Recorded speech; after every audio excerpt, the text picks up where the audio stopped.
ഞാനൊരു കഥ പറയാം. ഈ കഥയെന്ന് പറയുന്നത് ചിലർക്കത് സ്ട്രൈക്ക് ചെയ്യും. അതിനുവേണ്ടി മാത്രമാണ്.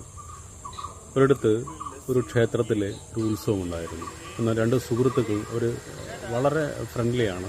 കടത്തിറങ്ങി വേണം ഈ ഉത്സവപ്പറമ്പിലേക്ക് അല്ലെങ്കിൽ ക്ഷേത്രത്തിലേക്ക് വരുവാൻ വേണ്ടി. അപ്പോൾ അവർ കടത്തുവള്ളത്തിലാണ് വരുന്നത്. ഒരു അരമണിക്കൂർ തുഴഞ്ഞാൽ മതി.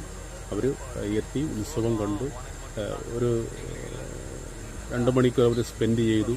പെട്ടെന്ന് അവർ വള്ളത്തെ കയറി തുഴയാൻ തുടങ്ങി. വീട്ടിലേക്ക് തുഴയുകയാണ്. തുഴഞ്ഞ് പോയിക്കൊണ്ടേയിരുന്നവർ അവർ ശരിക്ക് തുഴഞ്ഞുകൊണ്ടിരിക്കുക രണ്ടുപേരും. പക്ഷേ നേരം വെളുത്ത് 8 മണിയായിട്ടും ഇവർ ആ തുഴച്ചിൽ എവിടെയാണോ തുടങ്ങിയത് അവിടെ തന്നെ നിൽക്കുകയാണ് ചെയ്യുന്നത്. ഇതുപോലെയാണ് നമ്മളെല്ലാവരും. എന്താ സംഭവം എന്നറിയില്ലേ? അവർ കെട്ടിയിട്ട ആ വള്ളത്തിൻ്റെ കയർ അവർ അഴിച്ചില്ല. ഇതുപോലെ നമ്മൾ കയർ അഴിച്ച് വേണം നമ്മൾ തുടങ്ങി ചെയ്യാറ്. അപ്പോൾ ഓക്കെ.